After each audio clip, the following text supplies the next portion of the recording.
Bitcoin and Ethereum on a centralized exchange. I will tell you the difference between a centralized exchange and a decentralized exchange also. See, primarily we use centralized exchange to on ramp, that is buy crypto with fiat currency.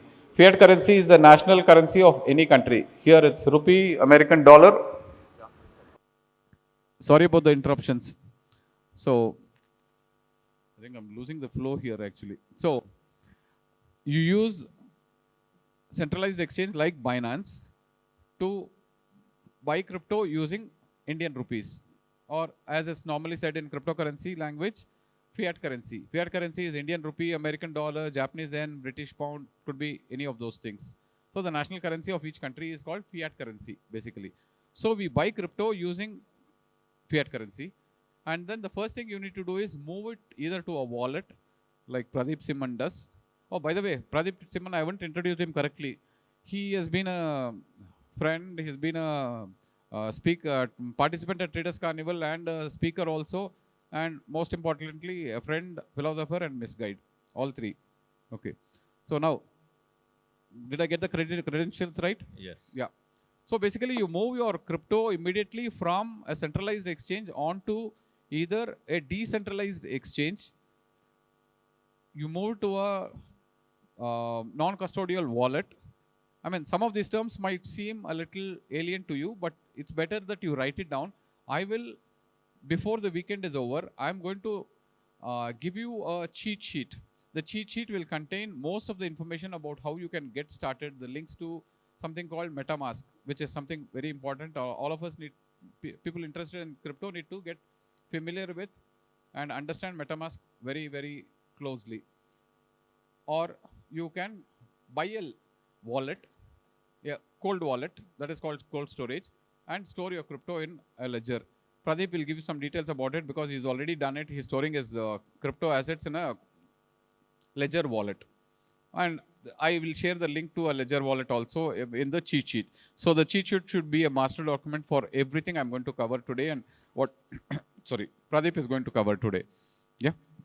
So decentralized exchanges, I will leave a list of all decentralized exchanges I'm using. So it could be something like PancakeSwap or Uniswap or Vela Exchange, Apex Exchange, and Pradeep, you talked about one more exchange. Do you have that? Uniswap. The main exchanges I use are Uniswap right now. Yeah, okay, fine. So I'll share the link for all the decentralized exchanges that both of us have been using for some time now. And decentralized exchanges, I feel personally, are better than centralized exchanges. Why? One is probably because there's too much control with just one entity. Like there's a character called, not a character, there's a person called CZ. What's his full name? Changpeng Zhao. Changpeng Zhao. Okay, he's a Chinese national? He's a doctorate. He's a software engineer. I think. No. Which country? Nationality? Canada, I think. Canada. Okay. But he looks Chinese definitely to me because I've seen too many Jackie Chan movies, so he looks more like a Chinese to me. So too much control is with that one gentleman. So if he decides one day to close up shop, then the funds that is parked in a centralized exchange are lost. So if it's a decentralized exchange, it's spread across, everything works on the basis of something called smart contracts. You can make a note of it also, meaning how a smart contract works, for instance. Okay, I mean, this is for you to look up and read up on these things which are new to you. And trust me, you need to learn about and understand all of these components of the crypto ecosystem rather. So the 4 exchanges I talked about are Vela.exchange, Apex.exchange. These are all decentralized exchange which I have personally used. You could try with those. And it's better to move all your crypto assets to, I'm sorry? Prem, please use the mic, yeah? Because please pass on. Are they safer? Are they safer than centralized exchange? Are they safe? Is that the question? Prem Chennai asks if parking on a decentralized exchange is safer than a centralized exchange? So I think it is definitely safer. can I take this Decentralized question? exchange. Please. Okay. So we have seen centralized exchanges failing. So as most of you have seen on the news, not SVB, the SVB is a bank.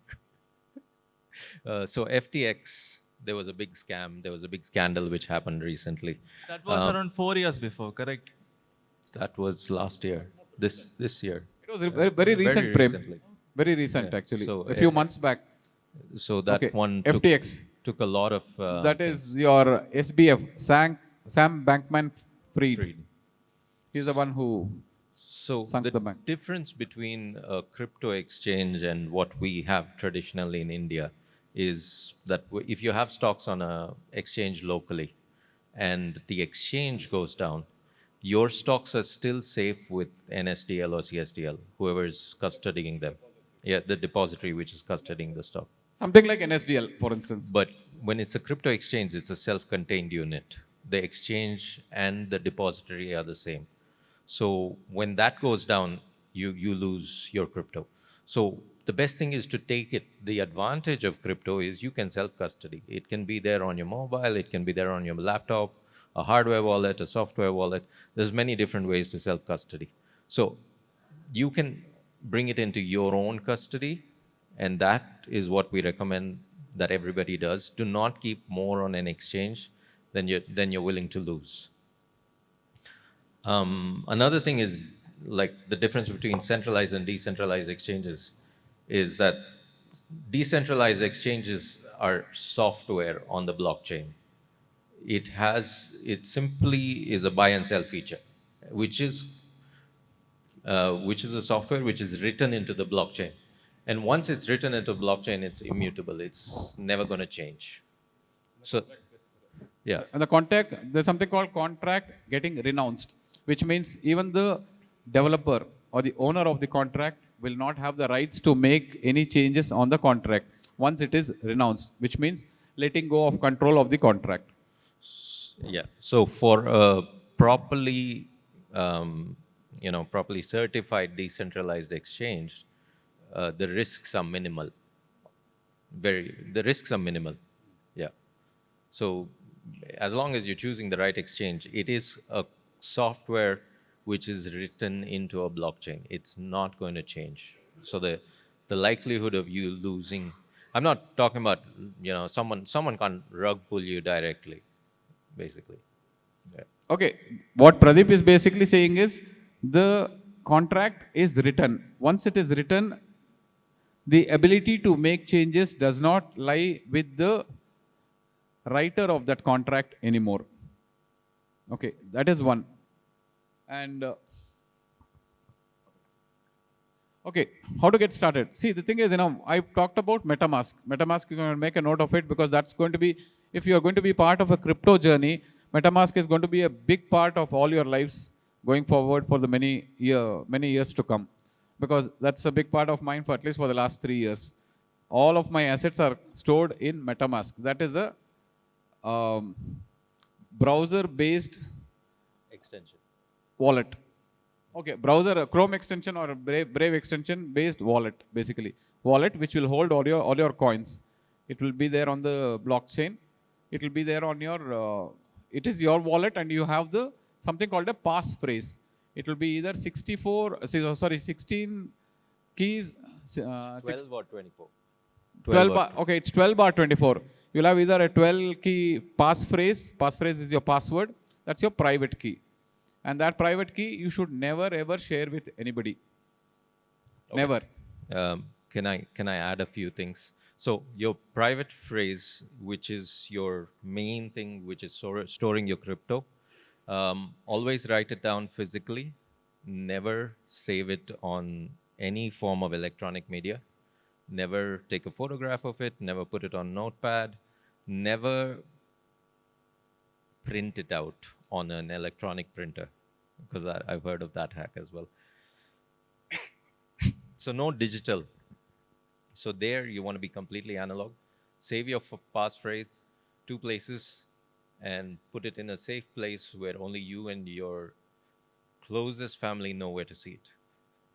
Yeah, Ashish, you can share it with Dolly because that's a given. In fact, whatever passwords I use are Rekha is aware of it. In fact, she has the primary control. I have the secondary control for everything for all the bank accounts as well. Okay. So, any questions so far? Prem, other than that part is clear, right? The decentralized exchange part. So, it's safe. It's definitely safer according, I mean, I think personally, DEXs are decentralized exchanges, are definitely better than centralized exchanges because of lack of control with just one entity, like the chairman of Binance. Binance is the biggest exchange, biggest centralized exchange in the world today, right?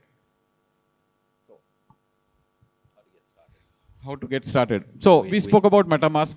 You can go read up about MetaMask, which I will send a link in the cheat sheet about how you can create a MetaMask wallet, and that I will not go into details of how to do that exactly because there are enough number of write-ups on YouTube and on Google.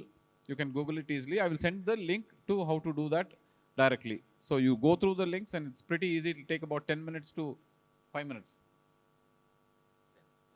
10 minutes to set up MetaMask for the first time, even though if you're not familiar with any of it. So once you set it up, you're ready to go. Okay. And then you start looking at, okay, can I take a step back and say, why crypto? Why not fiat currency? Why I am so bullish on cryptocurrencies and not fiat?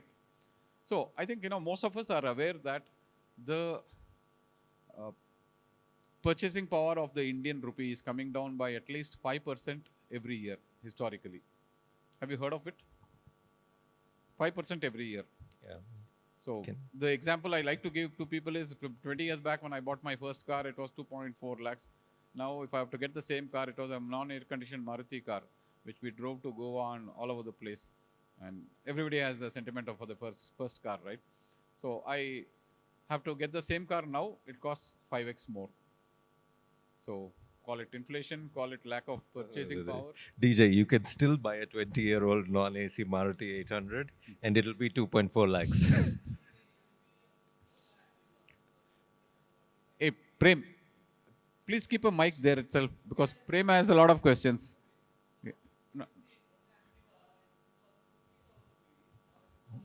Lakh 10,000 rupees. Honda Activa. Honda okay. Activa was 50,000 rupees 2 years before, two, Okay. 3 years before. Now it's Okay. 1,10,000 rupees if you want to buy it.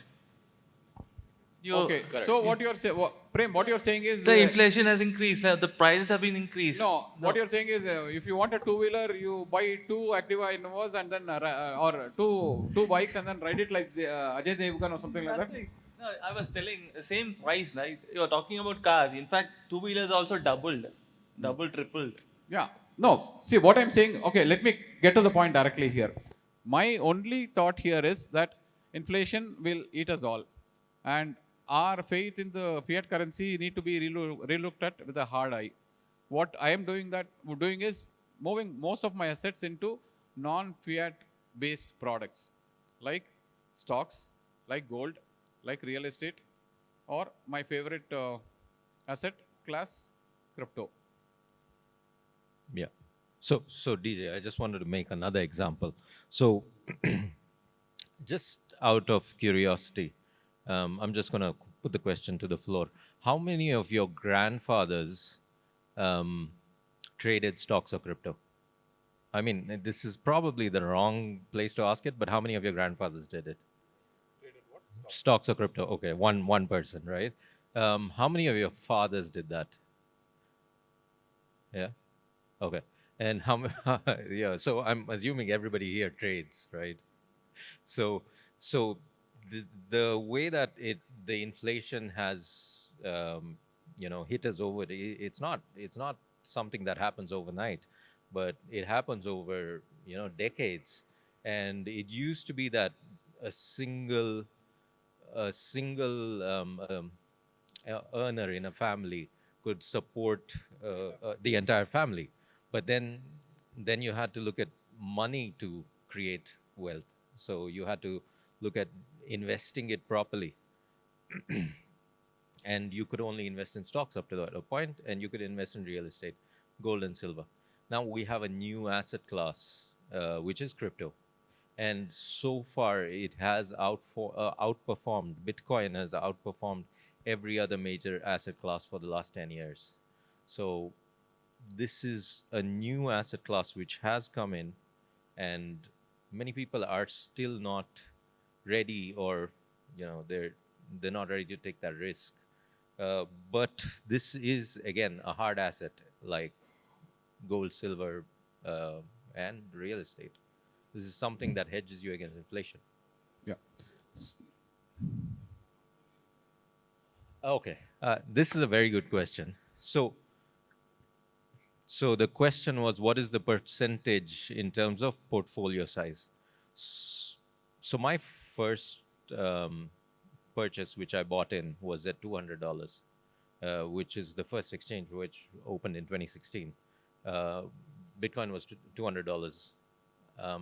So even if you invest 2% or 5% of your portfolio into Bitcoin, and you wait for one halving cycle, by the end of that 4 years, Bitcoin will be a major asset in any of your portfolios.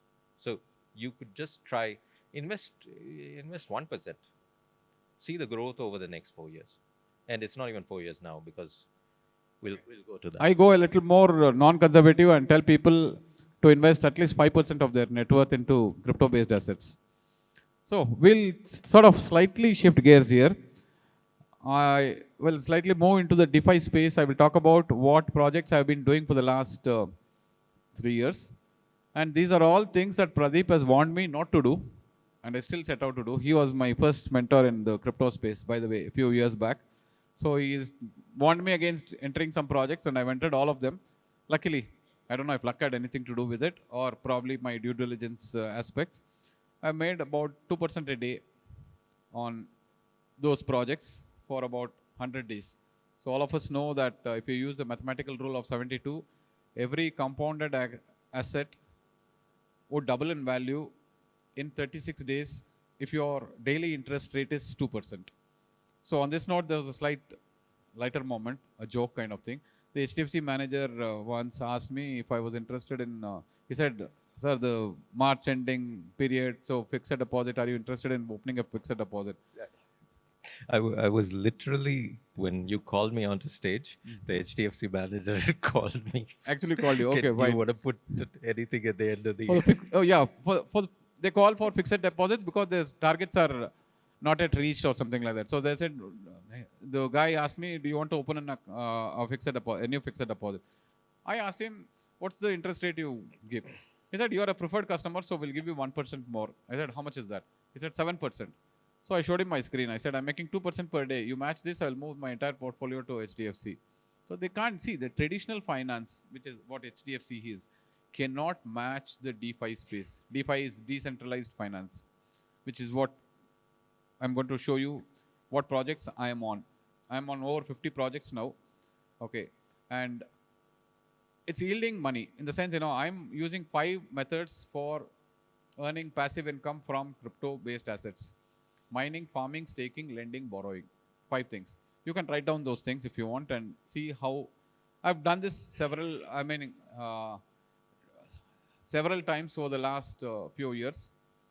Okay, few years in the sense it's still a very, very short journey. 2 years is hardly a big sampling size compared to what the equity space is. Equity is at least over close to 100 years old. Equity in India? In India. About 100 years old.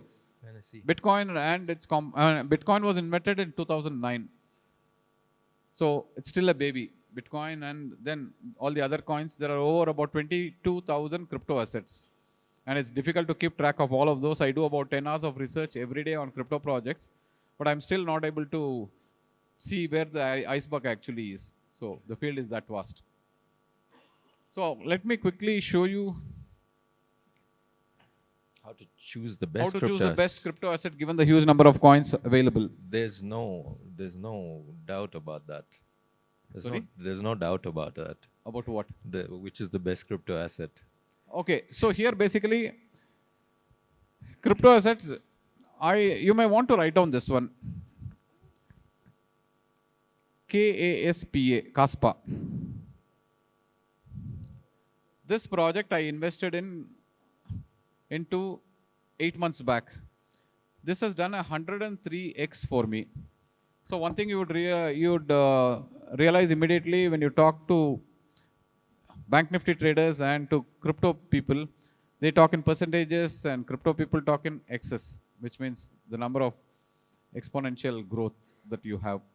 So I had bought something for 0.003 cents or something like that. So now Kaspa has gone to 0.029. So it has done close to a little over 100x for me. I'm holding a bag. You want to do research on Kaspa? Arvind, where are you? Yes. So can you come quickly and talk about the non-utility part of Kaspa, please? Yeah. Okay. It's a proof of work cryptocurrency. Kaspa is supposedly a.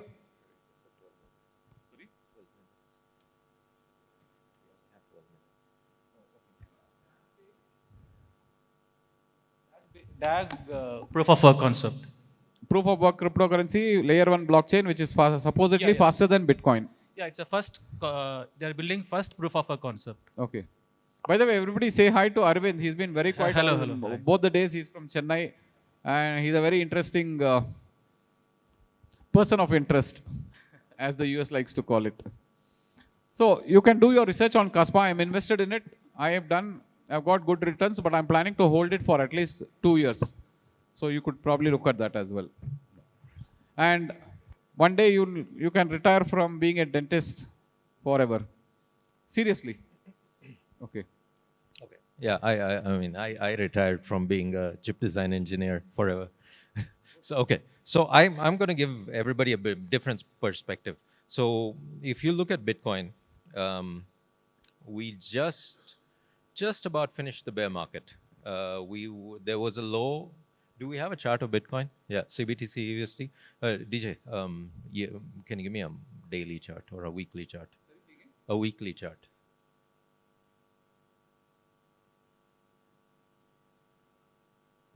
Just go to, yeah, two weeks is fine. Yeah. No, down. It's at the bottom. Here. Further. Yeah. 2 weeks. Just below.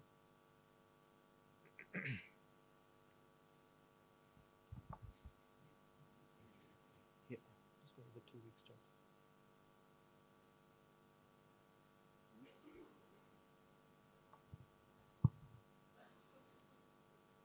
Can you go to CoinGecko and then just open the chart from there?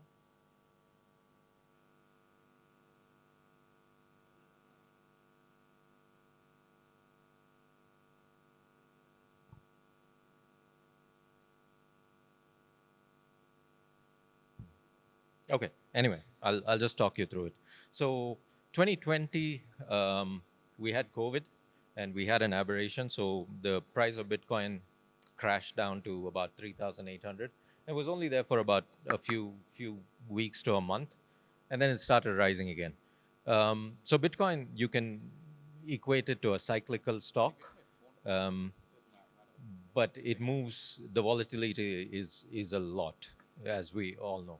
So from the bottom of the bear market to the bottom of the bear market in 2018, 2019, we had a 3-month period where Bitcoin was trading at $3,000. And recently, we just finished a 3-month period where Bitcoin was trading at 16,000, 15,000, 16,000 change. So from the bottom of the bear to the bottom of the next bear, we are seeing a 5x increase. So that's roughly about 400% every 5 years. 500% every 4 years. And right now, we've just about crossed into the first bullish territory. So, I would suggest everyone just allocate maybe, if you want to go 5%, do 5%. of your portfolio, hold for the long term, dip your toes into crypto, and then we will see a bull market starting in 2024, 25. And then, you will get an idea of how the crypto markets work. And just go pretty much simple, just go into Bitcoin. Don't diversify too much right now.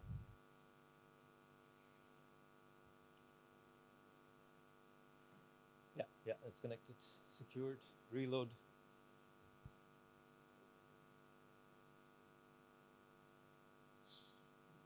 First one, ETC. Yeah. Okay. Trading view. Trading view.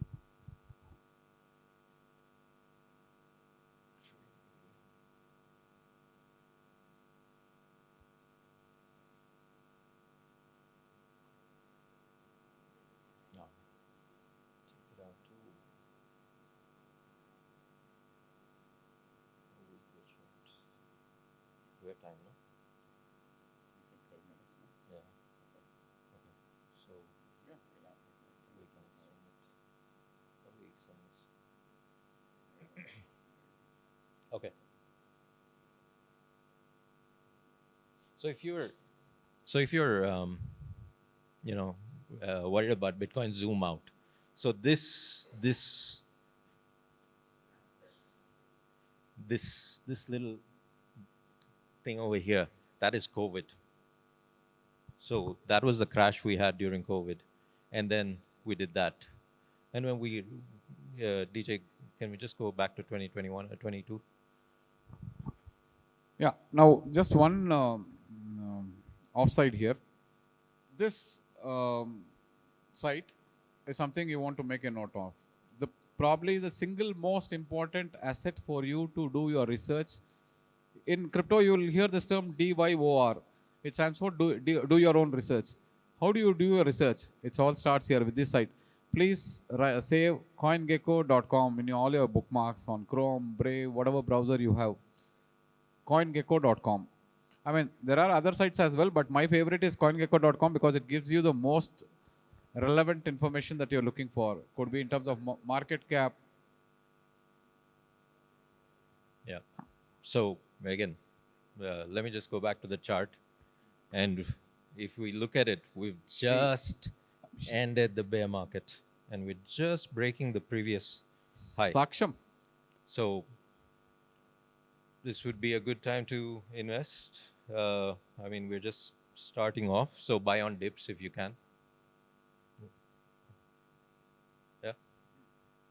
Buy on dips. Can you suggest one more method of better DCA? Or, okay, by the way, Pradeep and I did an experiment. When was that? 2 years back? 1 year back? 2020. 2020. We deployed a bot, a DCA long only bot. DCA is dollar cost averaging, long only bot, which works on the principle of martingale principle, which makes a first entry, and then when the price dips 5%, it doubles the previous quantity and then buys again. When the price dips 10%, it doubles the previous buy quantity and then buys again, and so on and so forth. You can have multiple buy iterations. We did this, and you will be surprised to hear the results of this experiment. This was a 1-month experiment that I did with Pradeep's help, and we spoke about it at the next Traders Carnival too, and the results were amazing. This was an experiment done for 1 month on most of the assets which had a daily volume of 5 BTC. Right? Yeah. So we had a result of 6.75x for 1 month. Imagine 675% in 1 month. That for any trader, for any Bank Nifty trader, it would be unbelievable in one word. I don't know what your reaction is going to be, but 675% was the result we got in that 1 month. It had taken over 700 trades. It was all automated in and out. So it took those entries. It's something called safety orders. When the price goes down and it makes another entry, it's called a safety order. So the buying price average comes down. So overall, the profit booking happens, the way it happens is, if the price moves up 1%, sell it off, close the entire trade. So that way we made 1% profit on every. Was it 1 or a little more than 1 we set? 2%. 2%? 2%. Okay, between More- 1 and between 2% 1 is and the profit 3%, margin yeah. we set per trade. And it had done over 700 trades over the course of 1 month. Okay, so this was the experiment and you could all try this out. I will share in the cheat sheet. We have that somewhere on TG, right?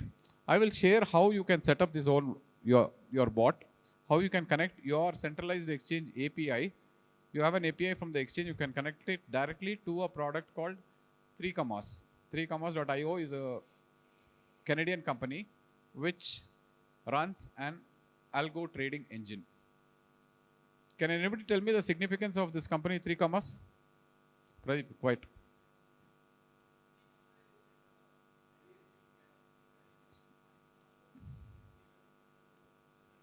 Can't hear Prem. Somebody, mic please. Or Prem, why don't you sit closer? Unfortunately, your voice doesn't carry as much as she was.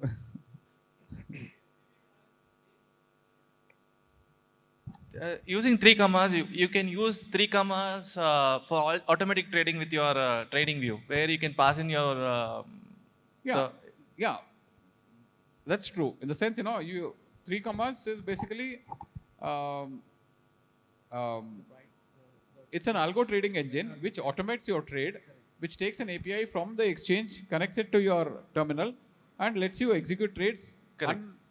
unmanned or unassisted.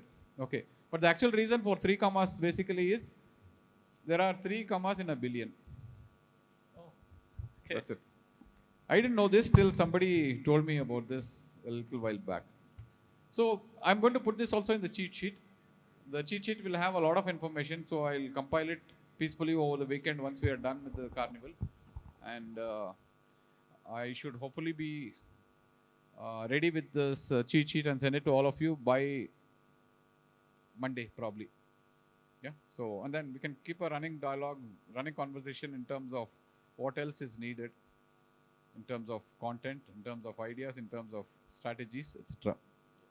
So by the way, the DCA bot that we used, which produced 6.75x returns in 1 month, is a very, very simple trading strategy. No major conditions other than the martingale principle. Base in breaking principle used. strategy. Sorry? Base breaking strategy. Base breaking. Base breaking. Base breaking. So I would like to share with you one platform which has made me 2% a day for the last close to about 100 days now, and my capital has doubled. So I'd like to show you. See, my showing that to you is of no value to you other than to share with you ideas of how to discover those projects which are there in the crypto ecosystem. It's called ARC. I will share links for all of these platforms. I made 2% a day for the last 100 days. And mind you, this is better than trading Bank Nifty that way manually. For the simple reason is my time is my own. I do my research, find out which projects are good to invest in. How do I find that out? Find out who the investors are, what their previous track record is, what is the use case of the project. Use case is basically what is the utility of that token, what is the real world problem it solves. Market cap. So I'm going to put all this in the cheat sheet once again. So these are the metrics I use to filter out good projects from bad. And mind you, if you follow me, you will again be going against the grain of thought of Pradeep, who doesn't really like these projects because they are high risk. And yes, all of these projects are high risk category. Put in money, put in risk capital, which means you are willing to lose that capital if the project rug pulls. Rug pulls is basically, the literal meaning is you're standing on a rug, somebody pulls it and makes you fall. In crypto terms, it is basically stealing your money or your crypto assets.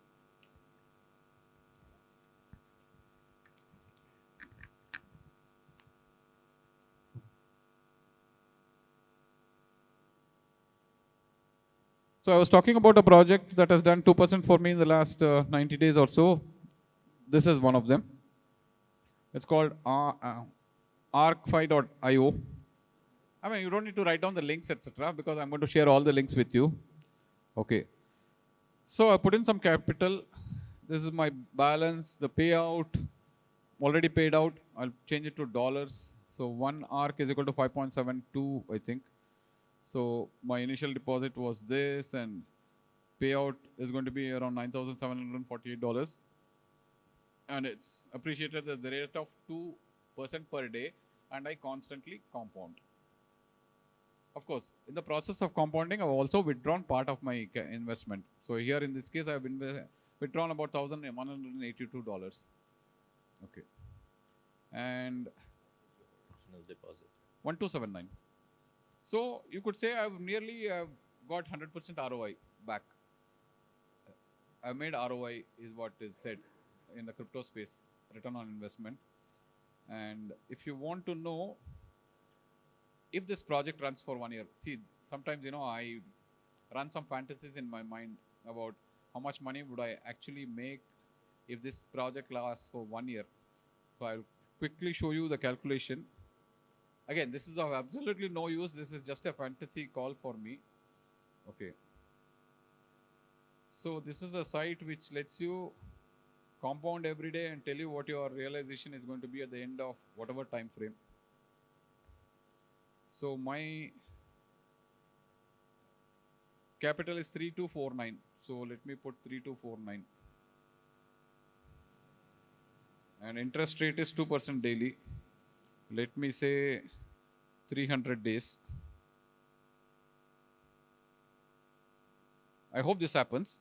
I'm going to click on calculate now, and you'll see the amount that would be realized at the end of 300 days if this project were to run for another 200 days. So it'd probably be something like 1.23 million ARC tokens, which is not the dollar value. The dollar value is 5.71 times that. So I hope this project runs at least 2 months, or rather 300 years, another 200 years.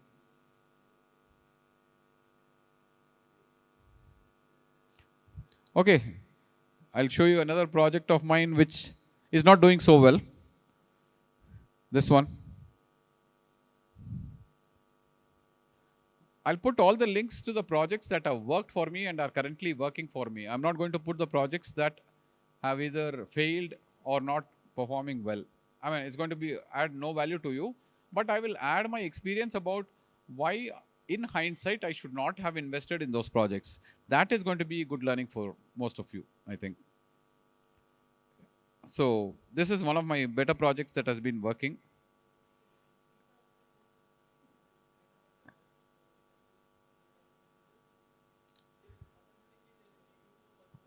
Yes. Yes. On a daily basis, yes. Yeah, that's what I was telling about, Prem. The sense, when you talk about Bank Nifty, you need to basically... No, keep the mic there itself, please. Keep the mic there, please. So, Prem, what I'm saying is, if... See, if I trade in this space, in the crypto space, I can put my money, I do my investment based on those 5 metrics that I talked about, like the team, the tokenomics, and the use case, and all of that. And I can forget about it once I'm convinced that it's going to be a good project. So some of these projects have produced 2% for me in the last 90 days. Okay. So the main thing is my time is my own. I don't need to spend time in front of the screen a single minute. Like you saw me the last few days on screen, on stage, or either here interacting with people. I'm not looking at my screen at all. In fact, I opened my computer for the first time only last night. Okay. So, Abhishek, you have a question for me? No question. Okay. So, at the end of this presentation, I'm going to talk to you about something called off-ramp, which is a very important aspect, which means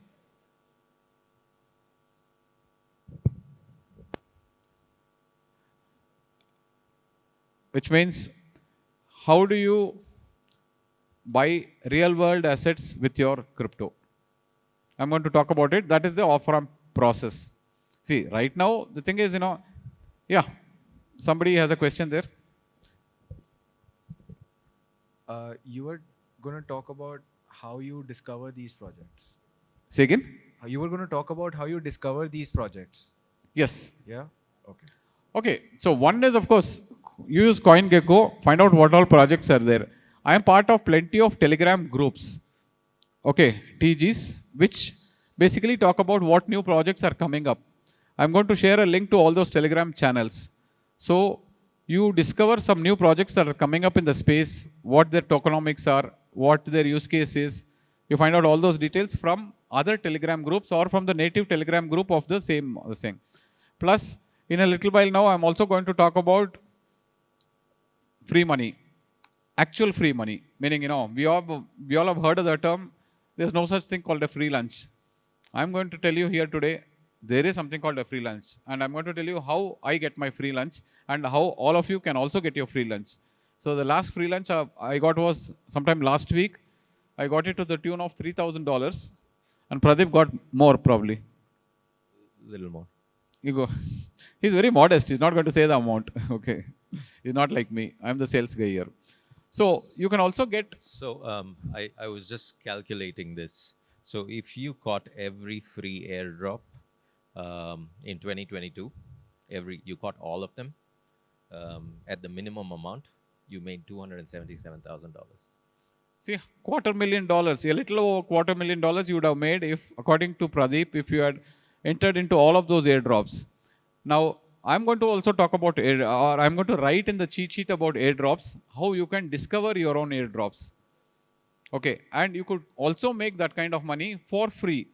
Okay, not exactly free, but it's going to be in the form of some gas fees. Gas fee is a transaction fee that you use on all networks like Ethereum, Binance Smart Chain, or Polygon, or any of those networks, Arbitrum. So the free money I got was from a project called Arbitrum. So that was an Arbitrum airdrop. Now, sir, Prem, that airdrop is over now. So you'll have to apply for new airdrops. I will leave a link in the description about how you can discover airdrops on your own. Yeah. But trust me, this is much, much more interesting for me than trading Bank Nifty like I was doing till 10 years back. Seriously. Okay. Meaning it's like free money, almost free money that is. And new projects are coming every day. There are 22,000 crypto assets. There are new projects that you can invest in as an early investor before they get listed on any exchange. That is called an IDO, which is similar to the IPO we have in the equity space. So I've invested in a few projects. I've got 150x on one of those projects, 15,000% on listing. So this is, you get in as an early seed investor by owning a certain number of tokens of that particular project and staking it. So I'm on a platform called Trust Swap. Okay, Sarita, I'm going to send all of these details. I'm going to tell you what I have done. You just understand for now. I'll put the link to everything in the description about all the projects I am in currently. I'm in about 54 different projects. I'm not going to show it on my screen, all of them. In fact, Raja asked me, Raja, where are you? Outside. Okay. So Raja asked me how many tabs you have open on your Chrome. So it's true. For every project, there's a tab open. It's an obscene number actually. But I'm not going to show you all of those tabs. It doesn't make any sense for you to see it unless you understand the functionality, you understand how to discover such projects on your own, and how you can also get in using your risk capital. Right? So, sure. Use the mic, please. Very, very basic question. So about you transfer your INR to that MetaMask, right? Okay, not exactly. That's the digital wallet. Okay, I'll tell you how. You open an account with a centralized exchange like Binance. First, you open an account and then you link your Binance account to your bank account. Step 2. Once you have done that, there's a process called P2P, peer-to-peer buying and peer-to-peer selling. So you basically, people would have several bids on by the Binance P2P platform. You go there and you click on the asset you want to buy. Let's say you want to buy Bitcoin. So you click on that. You have the price there. You have the quantity available there. You click on that, and then you bid for it, and then you buy it. So when you pay them, the seller will see they've got the funds in their P2P account of Binance. Once they've got the funds, they will release the crypto, or they will say yes to releasing the crypto, and Binance will be holding an escrow service. An escrow is a temporary hold. How many of you have heard of escrow? Great. Yeah. So you already are aware of what escrow means. Binance will do an escrow functionality service for between the buyer and the seller, and then you get your crypto. So once you get your crypto, what is the first thing you need to do in Binance? What is the recommended thing to do? I'm sorry? Perfect. Move Withdraw it to a it. hard wallet, or I move all of my assets to MetaMask, and then I stake it on a decentralized exchange. Oh, one more project you want to write down is fetch.ai. You do realize you left your MetaMask open in front of me, right? Sorry? You left your MetaMask open. Hey, Pradeep, I trust you, man. Or I should ask Rekha if I can continue to trust him after 5 years. Rekha says no. Okay. Any other questions?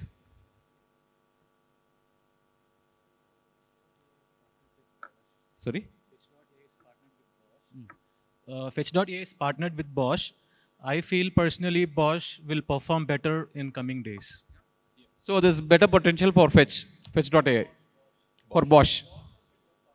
Okay, right. Bosch is a token? No. Bosch is the company, the German company, you mean? Okay, you're saying it's partnered with Fetch, so you can look at Fetch tokens. Oh, I've already invested in Fetch, and it's done about 3 or 4x so far. Fetch.ai. Yeah, one more thing is I will leave a link to all my favorite influencers. You can also follow them. It's a lot of research. I do 10 hours of research every day on crypto projects, finding them out. 90% of them I rule them out. 10% I invest. So, yeah. So, Question. any questions before we wind up? Hello. So out of the 10% that you've sort of finalized on, what are your top 10 investments or the next 10 ideas that you have in the crypto space? Because I because have, like, obviously what- this market has a lot of uncertainty, right? What are your top 10 investments? Top 10 investments. Yeah. I think Pradeep has been at this longer, so he should answer this first, I think. I mean, mine are the standard Sure, it's an Bitcoin, open question, yeah. Bitcoin, Ethereum, Matic in that order. And then some Solana. And what else? So the narrative in crypto changes all the time. So, it was L1s, and it was NFTs, it was AI. So that changes. It's a very new field. It keeps changing. So again, Bitcoin should be your top one investment. And then in a bull market, you can diversify. You can. So there will be enough price appreciation over whatever you have, so that you can test out a very small portion of it into alts.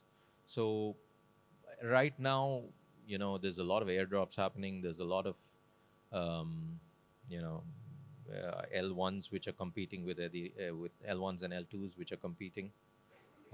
So I would still say stick to the Bitcoin and Ethereum for now. But the problem with the two top, those are the two largest coins, right?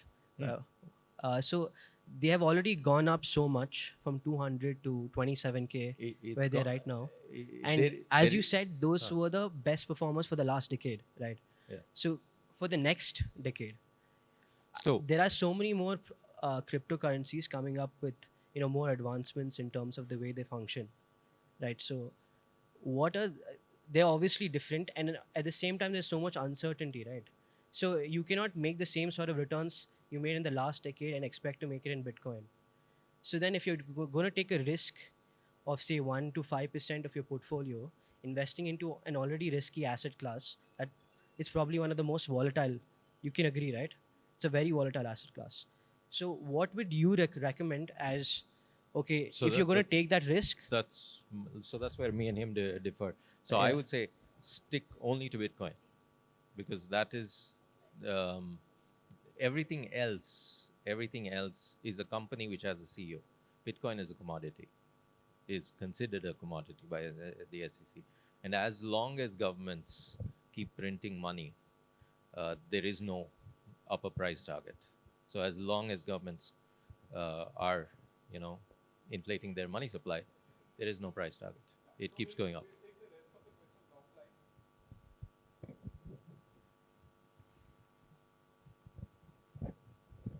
Yeah, we'll take the rest of the questions offline, but a quick look at my holdings in centralized exchanges: Matic, Aptos, QNT, DYDX, GLMR, XLM, Gala, AGIX, Kava, Bake, Sushi, and all that stuff.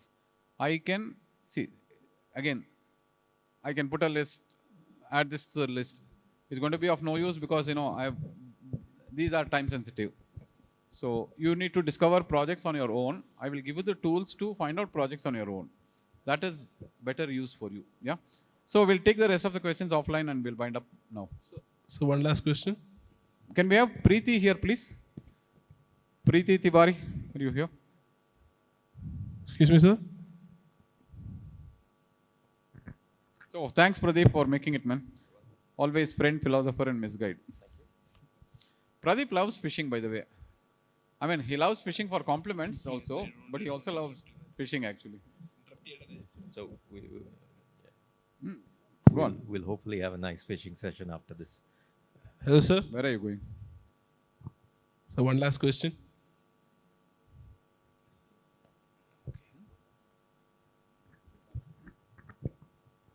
Excuse me, sir. Oh, yeah. One last question.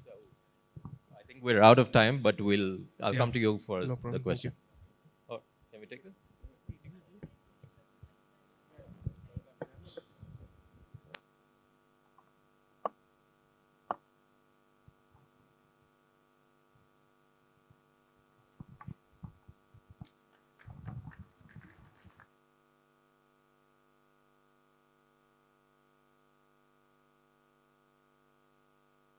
A frequent, regular, serial, repeat offender at Traders Carnival as a speaker. So thank you, Sharik. So when I think of Sharik and Shiva and Shiju and a few others, I'm thinking of probably the next big thing. So I've already discussed it with all three of them. Let's see how it pans out. So we're looking at the next 6 months or so. It's going to be something hopefully much bigger. Like Shiva is planning something big for Y Pulse, so are we. And Shiva has given us a deadline of 6 months, so we are hopefully Rekha and I will be up to the task in terms of ensuring that deadline is met within the 6 month period. Thank you, Sharik. Please say a few words in English and in Malayalam, or in reverse order, please. No, I'll start with one request, right? I mean, you keep introducing me as the Rahul Dravid of options, and it's been very long. I mean, you should try a new introduction line as a request. Yeah, it's been very long. But was a otherwise, good one. always a pleasure coming here to the carnival. I mean, this time even more special because a lot of people from the community has come in. People, in fact, has flown in from Dubai, so that was a great gesture. I mean, like 6, 7 people flying in from Dubai just to meet us, being part of the carnival. That's amazing. Yeah, please, yeah. I mean, if the whole of the community can come here, the Adishaktam fam, as we call it, we could have a photo together. Yes, please. Come on, guys. Let me see if I can remember the names of the Dubai Mafia. Raji, Gokul, Basil, Aditya, Muhammad Ali, and who else? Everyone, yeah. This is the Adi Shaktam Mafia. Sad that Shiju left, otherwise he could have. Yeah, he had to take an early flight actually. So, come, Aditya. So I was having an interest. Last 2 years now, I guess. But in the last financial year, every single month, 12 months, every single month he has been profitable. So these are stories which come out during events like this, right? So amazing traders here as well. I keep saying this, right? In a carnival, it's not just people who are on the stage, but there are amazing traders here in the crowd as well, right? So Yeah, there are amazing traders. So thanks to Sharik's revelation, I think we have found our next sponsor for Traders Carnival. And people like Abhin and Mysore, where are you? Yes, see, there's one more kid sitting there from Mysore. So we'll talk to you online in a bit after the Kerala Mafia moves out of this stage. Yeah. Anybody else wants to say anything from Dubai? Gokul. Yeah. Okay. Thank you very much, and thanks you once again, Sharik, Aditya. Thanks, man. Thank you. Could I call upon Whistle. Mr. IT Good, I remembered all Jagan, your please? 1, 2, 3, 1, 2, 3, 1. We can do this. Come on, ladies and gentlemen. 1, 2, 3, 1, 2, 3, 1, 2, 3. 1, 2, 3, 1, 2, 3, 1, 2, 3. Once again. 1, 2, 3, 1, 2, 3, 1, 2, 3. Thank you. I think I think when Jagan is walking, what do you think would be the most suitable background music playing? Wouldn't it be the James Bond theme music? Would it be James Bond or Bacha? Eagle is coming. Yeah, I think everybody we call in, everybody we call them on stage, we honor them with mementos, and then we say such things. No, it's not ragging, but so Jagan, once again, thank you very much for coming back to Traders Carnival. We hope it's going to continue for a long time and good for the community to grow, interact, network, ideate, brainstorm, the whole works. So thank you very much.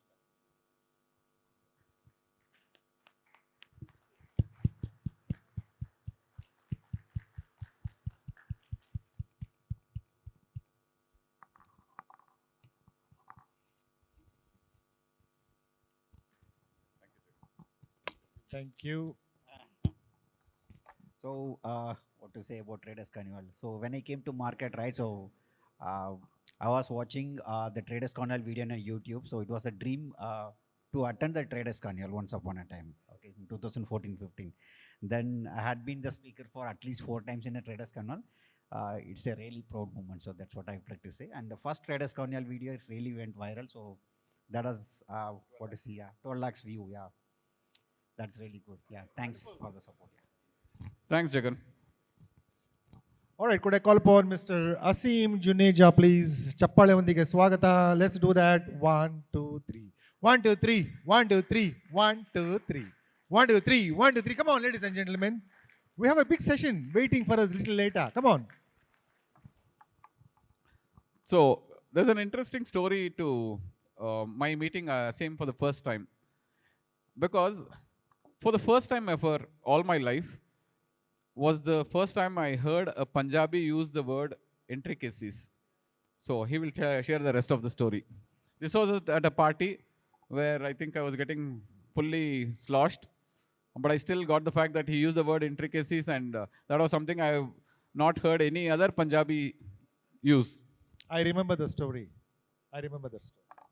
Okay, you were also told. So yeah, Punjabis are not supposed to stay vegetarian. Punjabis are not supposed to not have drinks. Punjabis are not supposed to just chill. They have fun. But I'm all of that. I don't drink. I don't do all that stuff. But then I also, but I use complicated words. And you don't womanize also. I don't what? Womanize. No, Punjabis don't womanize. I hope not. Okay, I womanize only with my wife. That's the only thing I do. Yeah. Okay, so my only agenda to come here was to get an experience, which was amazing, honestly. I've never been to such events. I mean, we go to some events, some private companies or some brokers, so when they sort of invite us. This was, I wanted to see how live trading happens, like watching a cricket match or something, and there's an audience who's gonna judge you or something. So sitting there, having a look on how the adrenaline flows, it was an amazing experience, and love to come back if they invite us back.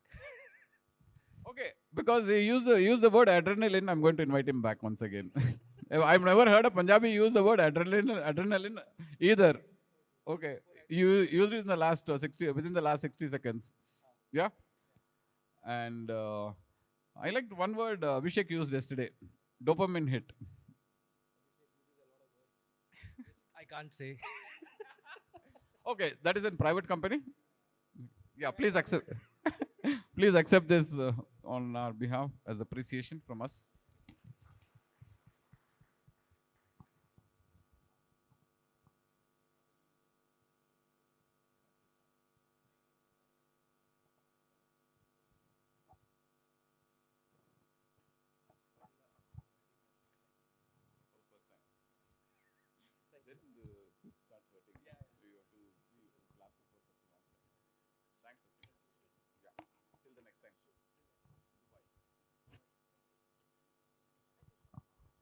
All right, the next speaker, Mr. Ashish Patel, please. All right, ladies and gentlemen, we'll start. 1, 2, 3, 1, 2, 3, 1, 2, 3. 1, 2, 3, 1, 2, 3, 1, 2, 3. Thank you. So, interesting story about Ashish as well. He is a speaker at the Traders Carnival for the third time. And yeah, please, Dolly, can you please come on stage, please, and hand over your camera to somebody else, please. Dolly is Ashish's wife, and that name holds a special significance for me because my daughter's name is also Dolly. I mean, she's called Dolly. Her actual name is Prerna, and this is the first carnival she's missing ever since inception in 2012. 18 carnivals and 11th year now. So she's moved to the US. So anyway, the interesting story about Ashish is that he was a speaker at the first Traders Carnival, I mean, for the first time at Jaipur in 2020 during peak Corona time. So I don't have a picture of how Ashish and Dolly came dressed to the venue. They were in those, if any of you have seen the hazmat suits, the hazardous material suits that people use for quarantines and things like that. Both of them came in those bulletproof / Kevlar vests. Yeah, you remember, Shiva? So this time I think both of them are underdressed for the for the occasion. So thanks, Ashish, once again for making it to Traders Carnival. Please accept this.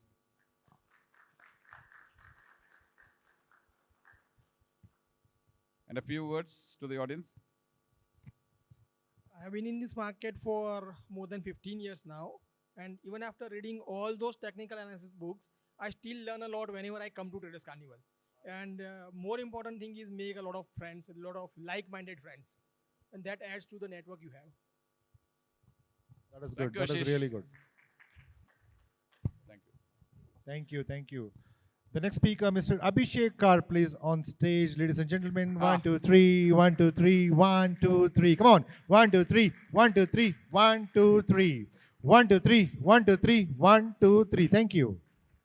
So, Abhishek, dopamine hit. So, whenever I see Abhishek, I'll always think of dopamine hit as the point of reference. So, again, Abhishek is a serial, or I should say, a repeat offender as a speaker at Traders Carnival, and I really loved his presentation. I hope all of you heard it too, understood it, internalized it, and hopefully have some tangible takeaways from that presentation, because it made a lot of sense to me. So thank you, Abhishek, for making it to Bangalore.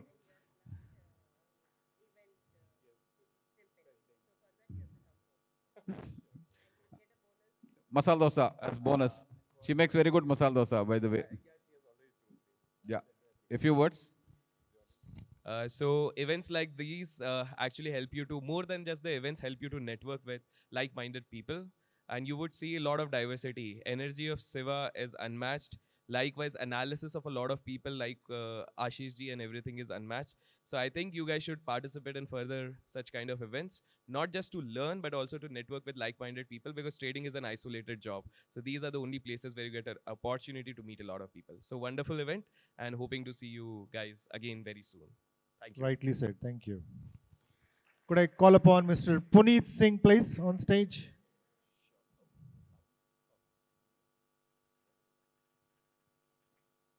Careful there.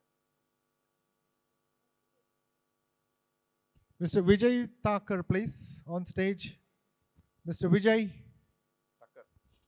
Mr. Vijay Thakur. All right, we'll go to Mr. Laksha, super trader Laksha on stage, please, ladies and gentlemen. Yeah. 1, 2, 3, 1, 2, 3, 1, 2, 3. 1, 2, 3, 1, 2, 3, 1, 2, 3. Thank you.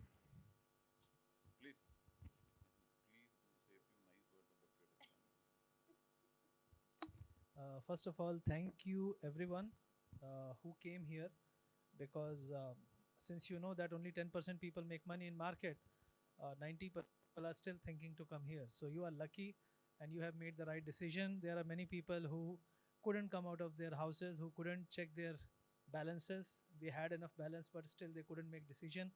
So I feel ki they will have some regrets of not attending. And once they lose 50,000, 1 lakh rupees, they will realize ki it was worth attending such session than losing in the market.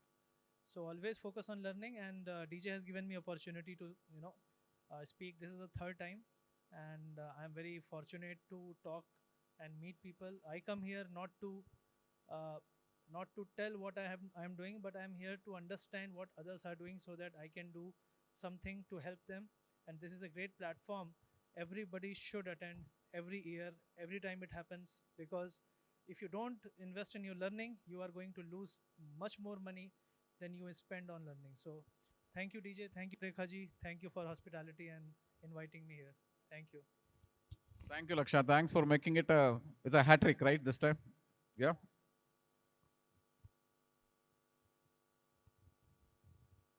Thank you.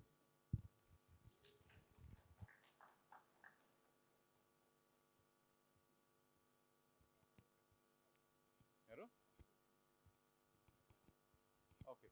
And we would like to thank a couple of people in advance before the session, but because we would like to hand it over. Saket, can we have you on stage, please? Mr. Saket, yeah.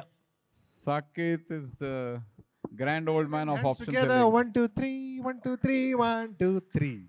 1, 2, 3. 1, 2, 3. 1, 2, 3. Thank you. Yeah, that's okay. So, Mohan, he's all of 24 years old. Say something about that, please. And 24 years old and second time at this carnival. Okay. He's 24 years old. No, he's younger to me by 1 year. I'm just 25. I'm in 52, okay? The other way around. Thank you, Saket. Advance, thank you. Yeah. A few words. As Sir told, this is my second time at the carnival, and most probably first time I'll be speaking at the carnival. And I'm pretty sure. My next talk is going to be about mindset in trading, and so it is a pretty interesting topic to have right before the cocktail party, I would say. Yeah. So apart from that, it's a great experience to be here, and to be honest, whenever we have been here, so the way we are welcomed or the way the entire event is being hosted or conducted is done at a very top class. So you would definitely want to be here or experience this as a trader or as a speaker. So it is definitely one thing you want to do as a trader. Thank you, DJ sir and Rekha ma'am. Thank you, Saket. And to think Saket is not probably old enough to drink or drive. Preeti Tiwari on stage, please. Ladies and gentlemen, put your hands together. Wow, wonderful. 1, 2, 3. 1, 2, 3. 1, 2, 3. 1, 2, 3. 1, 2, 3. 1, 2, 3. 1, 2, 3. 1, 2, 3. 1, 2, 3. 1, 2, 3. Thank you.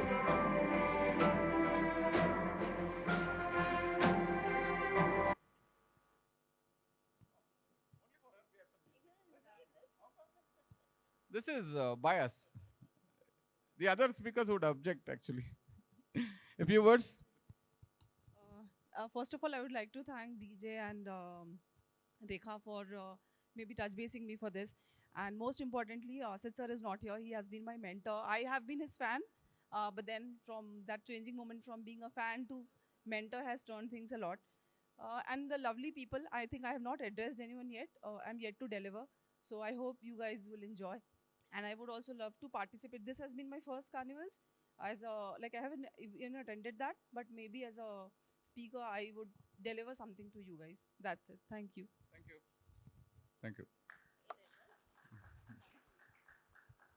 So one thing common that is said by most of the speakers is not only do they come to deliver a speech or interact with or talk to people about what they have learned, what their expertise is.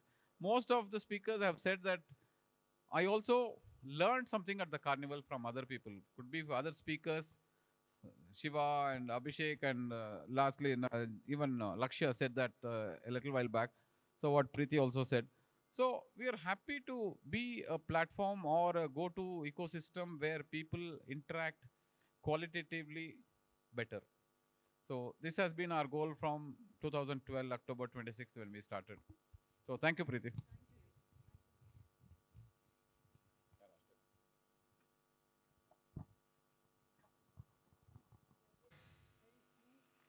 No, thank you. Actually, this is my first time I was speaking in front of so much audience. So I owe a lot of to both of you and really thank you by heart. Yeah, I really like the event and it's really awesome. Thank you. Ladies and gentlemen, can we do this? Hold it. 1, 2, 3. 1, 2, 3. 1, 2, 3. Come on, yaar. 1, 2, 3. 1, 2, 3. 1, 2, 3. Come on. 1, 2, 3. 1, 2, 3. 1, 2, 3. Thank you. Thank you, Vijay. From our DJ, I know you guys have been keen, very keen, waiting for a very, very long time. He's going to start very soon. Request everyone, please be seated. Thank you.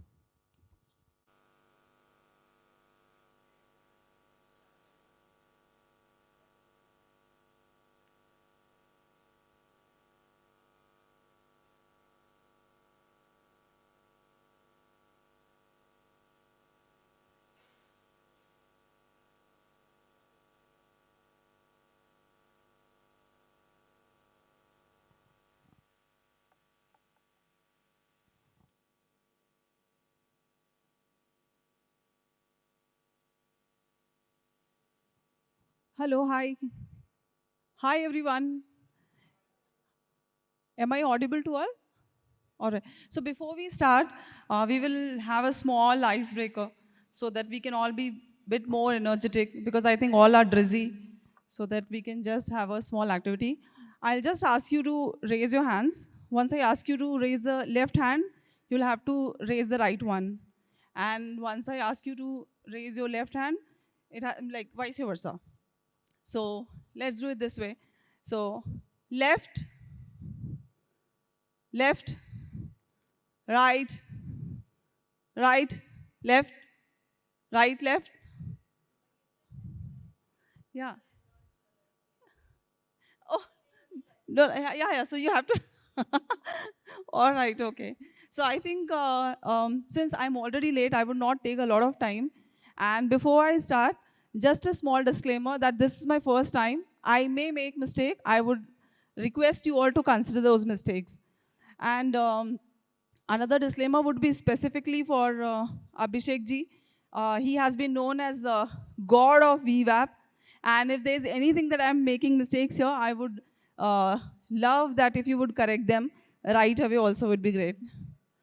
All right, so I'll be basically talking about the intraday setup, which I personally use in my trading. And before I start about the setup and everything, I would like to introduce myself. My name is Preeti, and I have been trading since 2019 and been a full-time trader since 2020. Initially, I was trading pure cash, no options. And once I started with options, it was only indexes.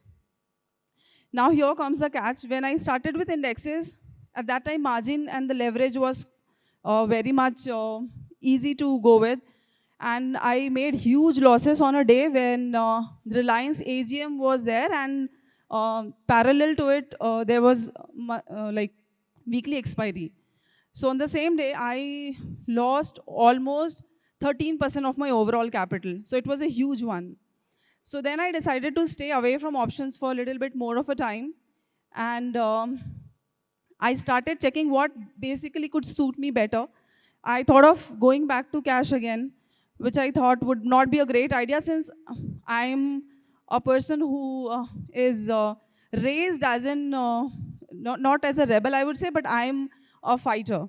So I thought of looking into more options and what actually I can get into. So I thought of exploring stock options. And since I was very much in follow-up with the stocks, basically, so I had all my levels in mind. And not only the cash, but also the FNO stocks as well.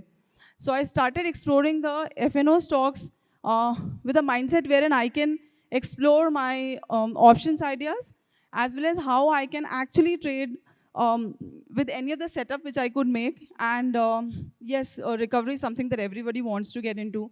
And coming up with indexes, we had an option that we can trade with smaller, smaller lots if we want to.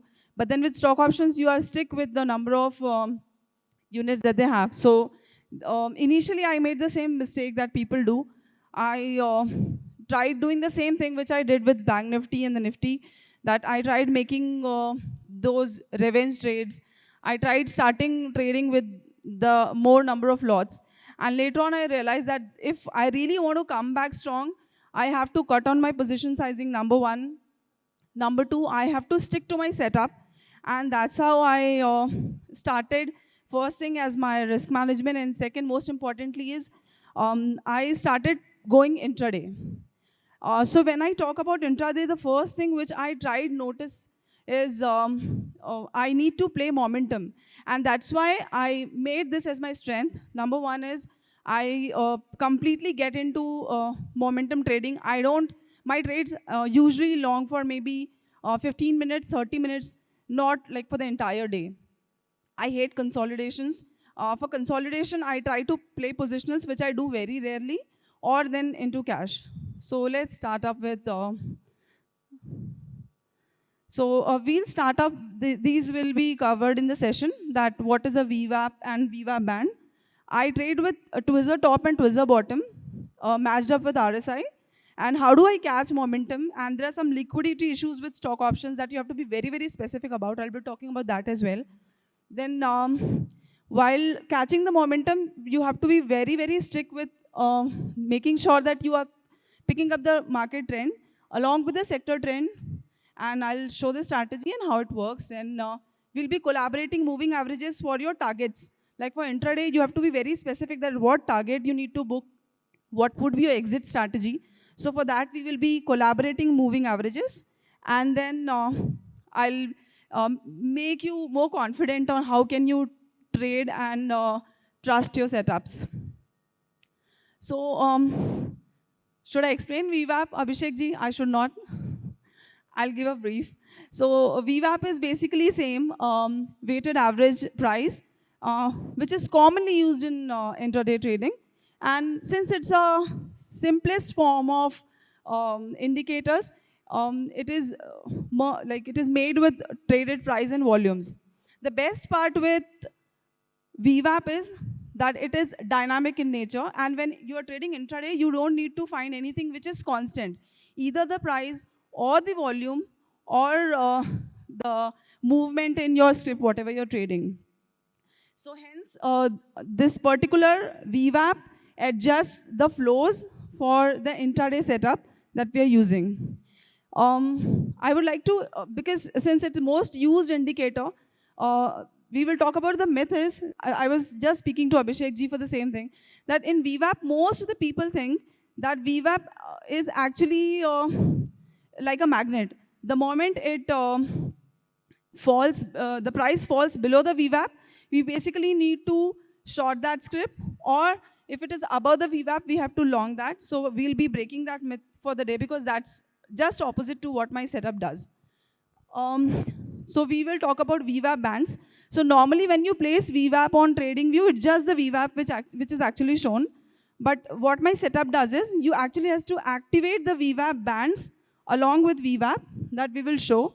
And VWAP bands are basically the standard deviations, and they measure the variations of the price on that particular data with the previous candles. And when the VWAP, those bands are shrinking, it means the data points are very close to the calculated average, while the larger values, they very clearly show a wider range, so that you will be able to see in the examples in the next slides. So when we talk about VWAP bands, it creates a visible unit of measurement, and through the use of these bands, we can characterize market movements in relation to the VWAP, and that helps a lot in gauging the volatility at least. Because the problem is, most of the people hate volatility in the market, but as a momentum trader, that's what we love. Because when you trade momentum, when you trade these kind of volatility, you will have your quick trades. As Shiva is not here, I think he is an brilliant scalpers. But when we talk about scalping in stock options, I don't think so most of the people do it. But once you try using this setup maybe, or once you try checking this setup maybe, or you will try to check whether the setups works or not, maybe tomorrow in the live market or stuff, you'll be able to understand that. So I think these candles are very normal candles. You all must be knowing that what is tweezer top and what is tweezer bottom. So basically, tweezer top is formed in the upper price action or in the uptrend, wherein we just need to find two candles. The first candle has to be a green one and the second candle has to be a red one. So I think these are very basics. Do I need to explain that? No? Right, all right. So we'll move to the next slide. So along with VWAP bands, we need to understand these two candles as well. Tweezer top has to be on the uptrend and the tweezer bottom has to be on the downtrend. So the candles like these has to be formed, and along with that, we'll be collaborating RSI as well.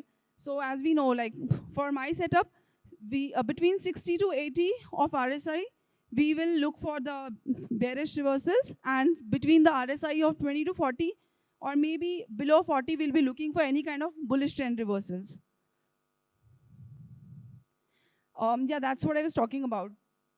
So before I explain the setup, or before I tell you anything with regard to these normal things which you already know, maybe VWAP, RSI, or these normal candlesticks, which I think Vijayji has also explained very well in his session for the day. So I think as I was talking about volatility and momentum, very important thing, as I said, personally I am a momentum trader. I don't like trading from 9 in the morning till 3 in the evening. I don't do that.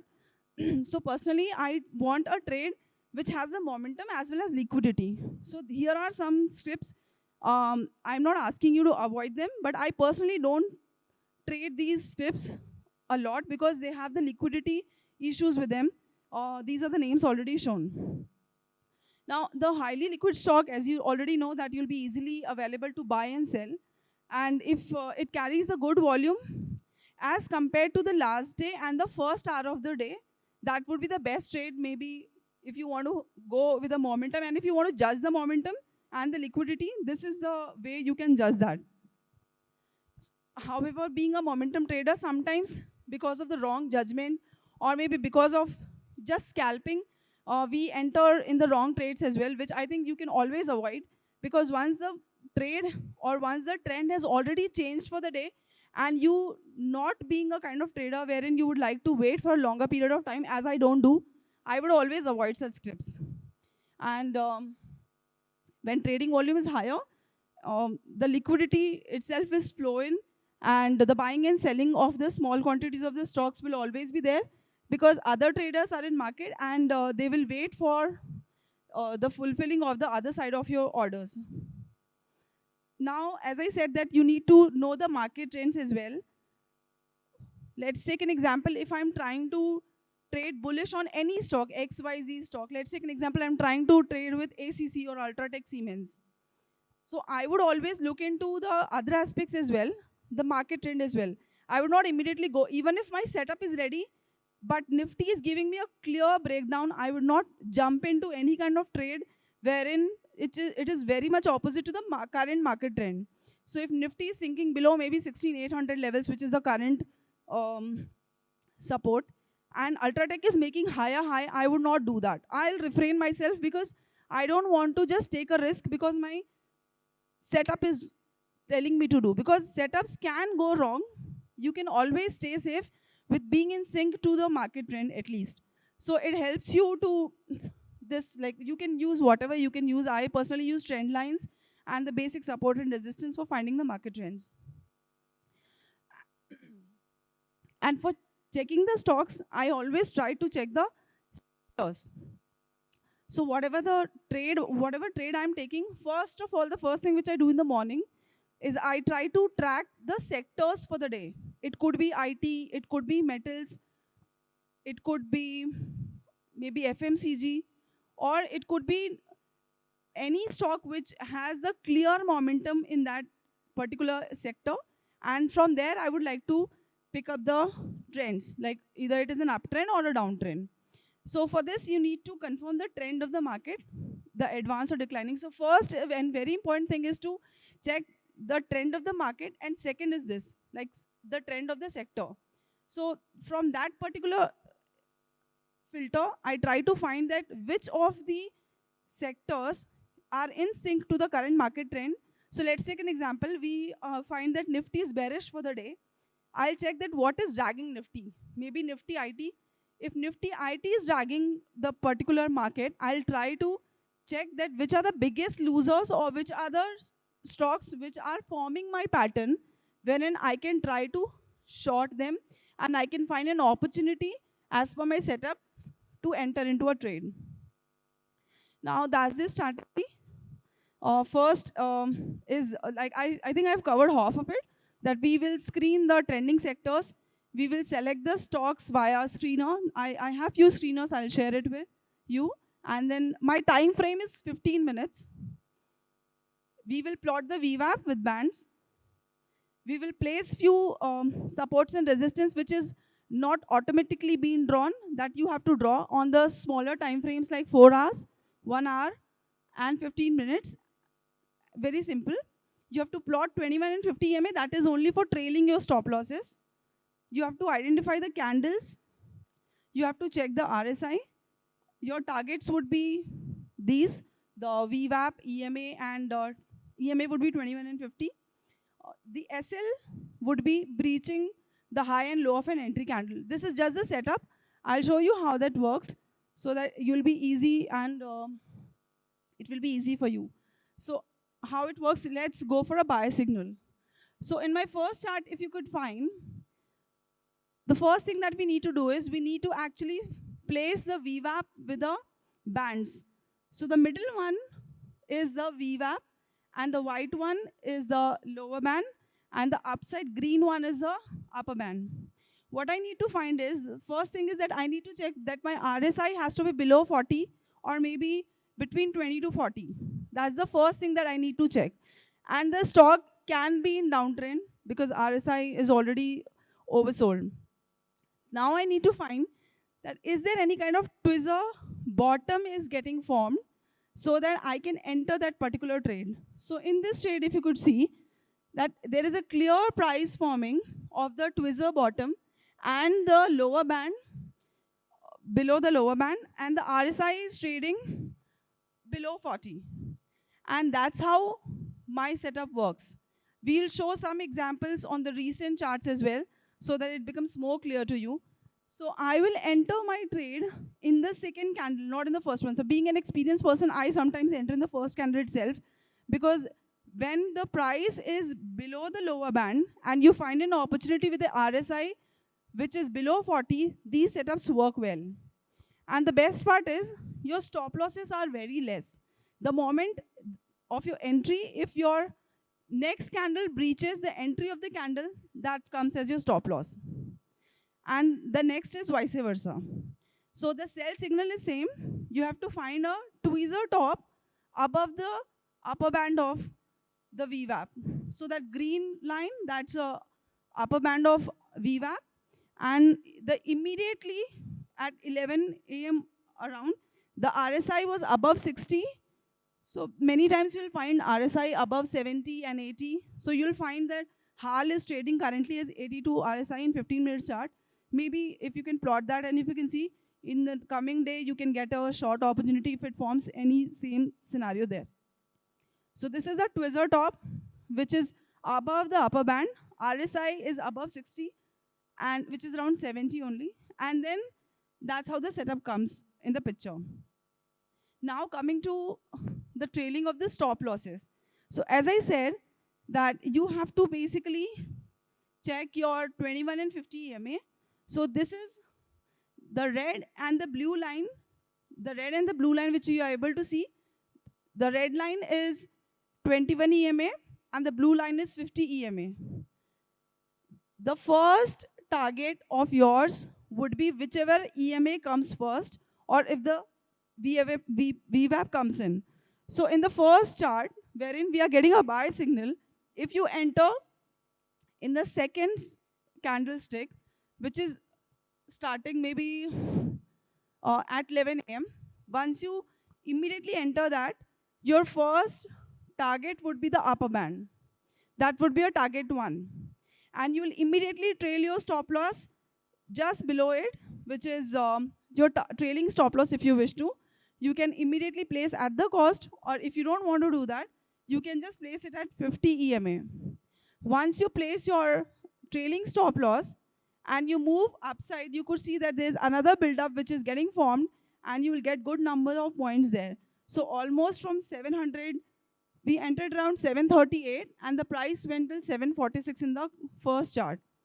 In the same way, if you're trying to short any trade on the same setup, we are getting a tweezer top followed up there above the VWAP band. You can enter in the second candle. As I said, your stop loss would be in case if the price breaches the candle like there's a candle wherein the tweezer top or tweezer bottom is formed. If it breaches that would be a stop loss. So the second candle would be entry, and the first target, that the target 1 would be the red line, that is a 21 EMA. Below that, you can always trail at cost or maybe near the upper band. That would be a safer trailing stop loss. When the price goes below the 21 EMA, immediately your second target would be 50 EMA, and then the lower band. So setup looks simple. And why we are using moving averages as the target 1, target 2, and the trails? The only reason being that VWAP is a daily indicator, as I said. Also, when I talk about VWAP, it's a very dynamic indicator. So, you know, it's not static. But at the same time, when you see the moving averages, they smooth the filters for the day, and the way they calculate the previous candles values actually reduces the noises and fluctuations for your intraday setup. And you can use the same setup in 5 minutes as well, but that would be a very, that will give you very less targets. So I have not, shown any examples on 5 minutes as well, since my setup completely works on 15 minutes, and that will give you a good results in case if you try to observe that on 15 minutes time frame. Also, moving average generates an average value which saves us from false signals. So you will see many times, especially in index, I'll show you yesterday's chart as well, that we have made an excellent tweezer bottom just below the lower band, and then RSI was also signaling that there is a clear buy. When I talk about moving averages, also what gives me a clear indication for using them as my target 1, target 2, or maybe the trailing stop losses is because they work as an excellent support and resistance on all the time frames. Generally, you will see or you'll find people using EMAs on a larger time frame, maybe on a daily, weekly, and monthly as well, because that gives you an easy understanding of trailing of your stop losses, maybe on a cash stock as well, maybe on your investments as well, because people use 200 DMA, EMAs, and normal moving averages as well. I generally use moving averages for my investment picks. So the confluence of MAs as well. So if you try the positional setups on the same setup on an hourly time frame with a confluence, which I would refrain from because since my topic was this. So if you can use a confluence of 21 and 50 EMA on an hourly time frame, you'll get positional values as well as an FNO trader or as an option positional trader. If you want to use that, you certainly can. But using moving indicator, confluence would be a great one. So however, I don't try to use confluence on the intraday basis, though you'll get many examples where the confluence has happened. But as per the setups, those would be the wrong entries. So I would not show them. So the confluence of moving averages, as I said, buy and sell. Also the support and resistance which are made by the moving averages on 15 minutes time frame give you very easy targets as an intraday trader, and that too using the momentum. That would be an easy risk reward, best risk reward, and a easy trade that you'll be fetching in. I have few screeners as well that I may share with you, and you can try using them as well. I am scripting or maybe I am coding the same setup. If it gets ready, I'll try to, because there are certain errors which I'm finding that I can show you right down here as well, um, so that you can check that. Now, as I said that, why you need to test this setup is because I personally believe that most of the traders, we trust ourselves the least. Why we go ahead and we try to find, like somebody, I don't remember, somebody was talking about the advanced strategies.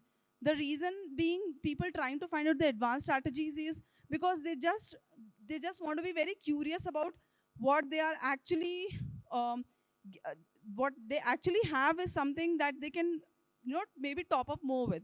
So I personally believe that whatever you have, you can keep on testing that, you can keep on innovating with that, as well as you can try to make sure that if that is not right, what are the emendations that you can make into that so that it goes on a right way.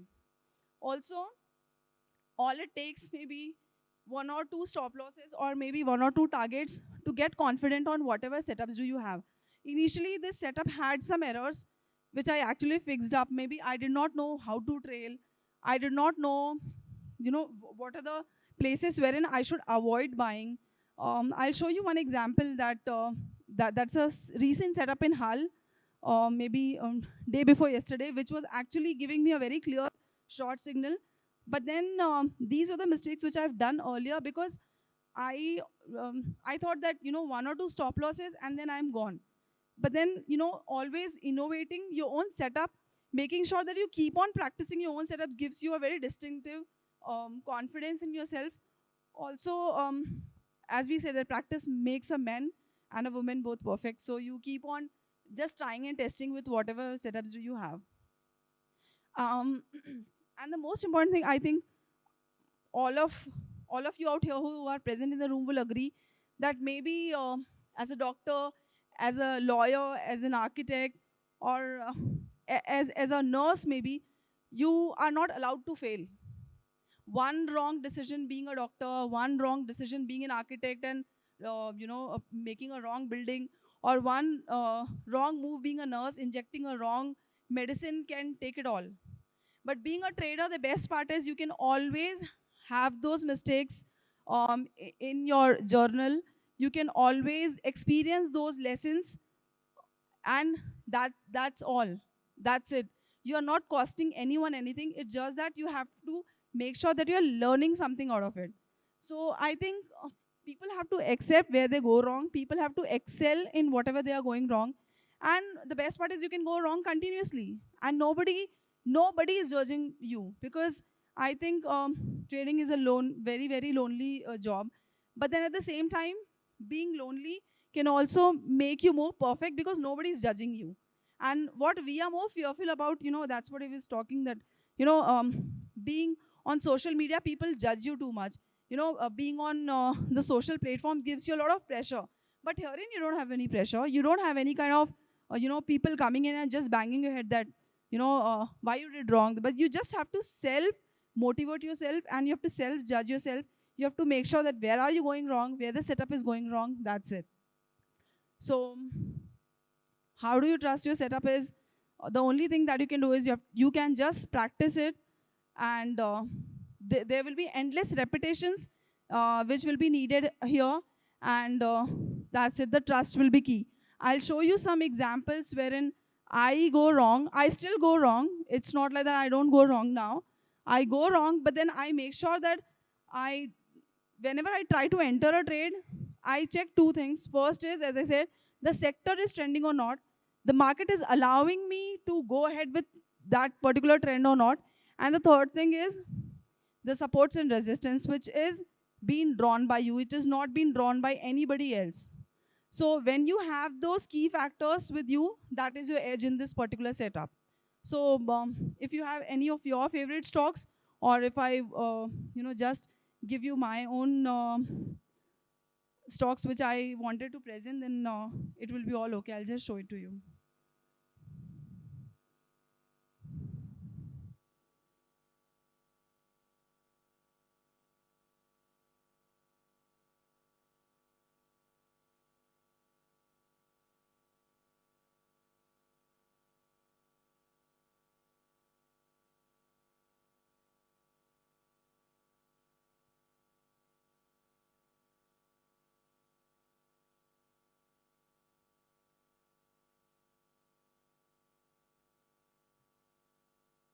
Visible, right? So I will, for now, the script is already on. What I'll do is I'll just off that. And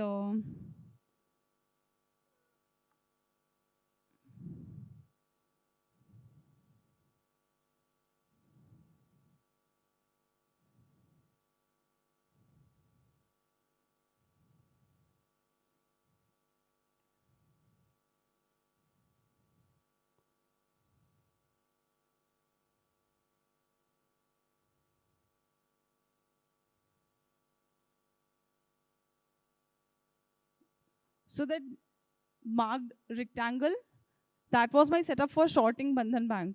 Though it was an intraday, but I actually carried it for further. Look, if I place the volumes, then you will understand it that why actually I carried it.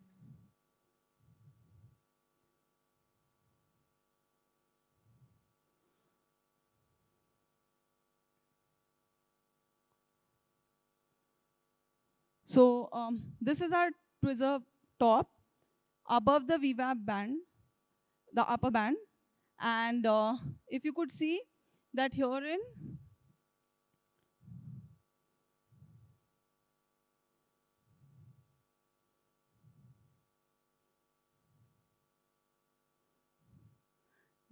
the RSI was around, like it was trading around somewhere 40, 45. And I was actually trading it for intraday. We took entry in the second candle, which was just above the VWAP. And then we tried trading it for the entire day. But then look at the volumes. By the time this particular script was closing, and we could see the volumes getting higher on the short side, and we carried this trade. And the result of this trade was we just kept on trailing. We did not did anything. We just kept on trailing. And then this was the result. So from these levels,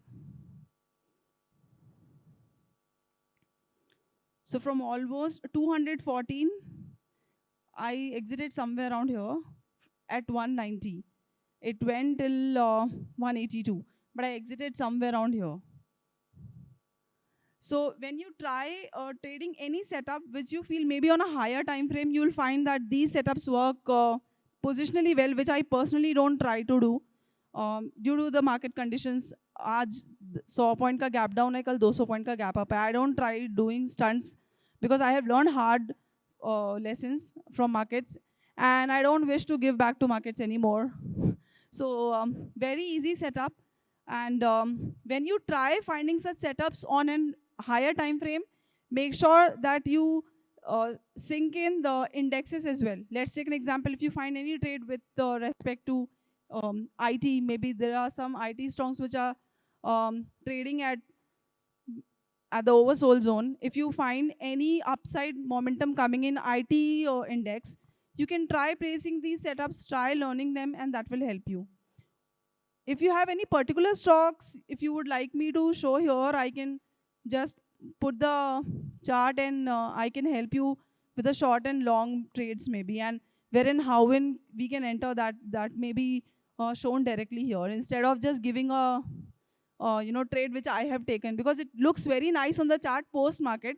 I know that because normally when I was a learner, when people used to tell me देखो यहाँ पे short किया, I was like अरे तो कोई भी कर लेगा, because off market chart बहुत easy लगता है. So any stock names from you?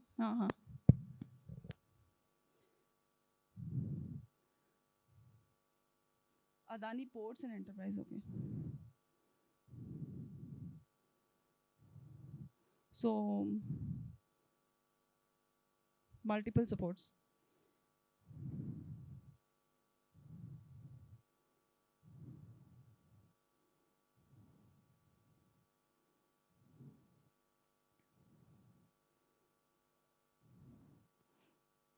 This was not a very perfect tweezer bottom. But then since, if you could see the RSI, which is trading at maybe 10, you can just give a benefit of doubt to it.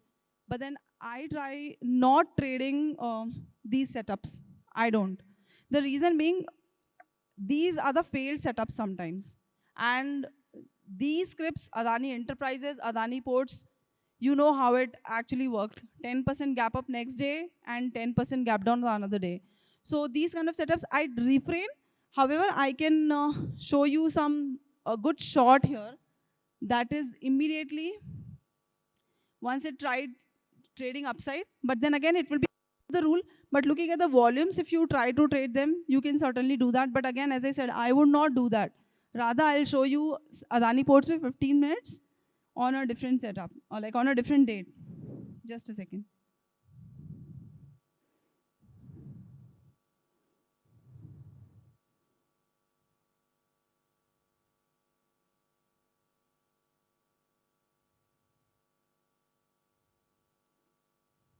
This one.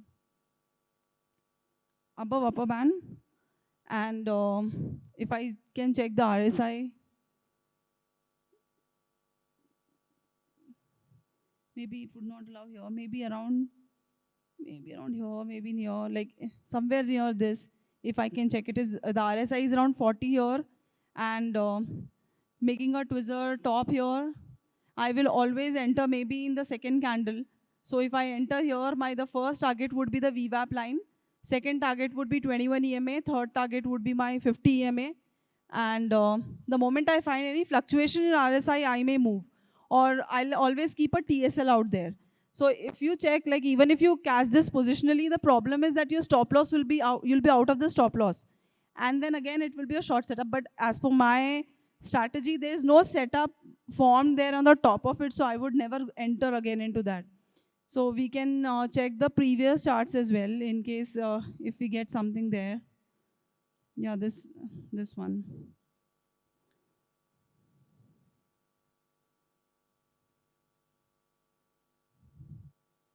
Sure. Yeah, this one. So this was a perfect setup. The RSI is, so for now, it is trading around 40. And we have got a perfect twizzler top here. That is just above the upper band. And we'll take the first target as the 21 EMA, second one as 50 EMA, third one as a lower band. And that goes simple. Is it okay? Any amendments I need to make here? कुछ तो होगा. Scanners. Yeah, I'll just show you.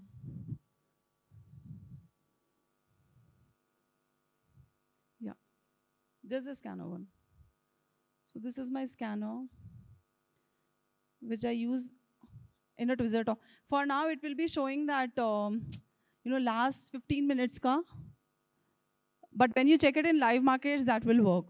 So if you want, I can share those with you so that it can help you.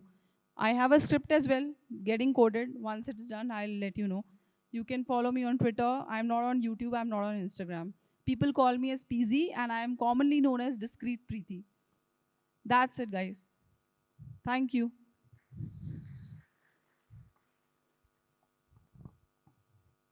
Thanks, Preeti.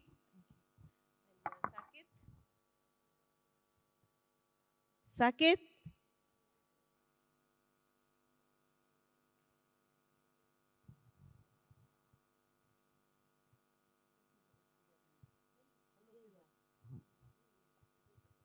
Vijay? Vijay Thakkar?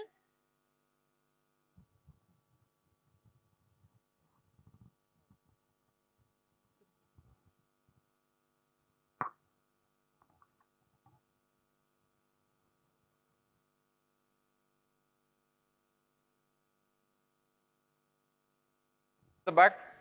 Yeah. Clear? Yeah. Okay, thank you. So this is your, what do you say? Buy one, get one free offer. So you wanted one talk on crypto, but you have somebody who is probably much better at crypto than I am, who is a crypto and blockchain OG. OG is original generation in crypto terms. Pradeep Simon, he has been a participant about 7 years back at Traders Carnival. He had come to Mumbai and we were standing in the fresh air area, and then I got introduced to cryptocurrencies and blockchain over a 7-minute fresh air break. This was in Mumbai at Renaissance, I think. Renaissance, yeah. Yeah. So today, Pradeep and I are going to take you on a deep dive expedition onto crypto, most things crypto, and we're going to cover a few topics. I invite you to ask questions, and I mean that's how probably we will also learn. Yeah. Okay. Yeah. So, this is, so what is crypto and where does it stand? Why don't you start with this? Okay. Okay. So this Come to is the middle. DJ's presentation. And so we're going to talk about crypto. And so when we start with crypto, we basically start with Bitcoin. And that is where it all started. And as most of you know, people have gone through, Bitcoin's Volume. gone through 4 cycles right now. And the first ever traded Bitcoin was probably sometime in 2010, 2011. And it traded for about 3 cents or 1 cent. I'm not exactly sure. But you could get about 100 Bitcoin for about $1. And then we've had 4 cycles since then. And this is something that Bitcoin does. It has an inbuilt halving cycle where the supply drops by 50% every 4 years. So what that does is it causes the price to go up. So how do you get any Bitcoin? Earlier you used to have, you could be able to mine it. But now mining is an industrial activity. You have to put some serious money into mining. And for most retail traders, it's easier to buy. So you want to go with the exchanges? Yeah. So basically, just a small background information about what I've been doing in the last 3 years. 26 October 2020, I bought my first Bitcoin and Ethereum at $13,000 and $350 respectively, Bitcoin and Ethereum. Okay, I will tell you why I am leaning so heavily into the crypto space. Okay, and why my trust in the fiat system. I'm sorry? Audio, everything is okay at the end? Yeah, thank you. If you can please be seated, people at the back. Or, yeah. So, I bought my first Bitcoin and Ethereum on 20 October 2020, and I've held on to it. And from then onwards, I've been DCAing into it. You will hear a lot of terms. If you wish, you make terms you want to Google later. Okay, DCA stands for dollar cost averaging, which means every time an asset falls, you add more to the position, dollar cost averaging. So you decrease your buying price overall, or you average it down. Okay. So I bought Bitcoin and Ethereum centralized exchange called Binance. And that is the only purpose of using a centralized exchange. I'm sorry? Your voice is choppy. Choppy. No. Can you give me another handheld mic, please? The audio quality is not consistent. I've seen it when other speakers were also speaking. Check.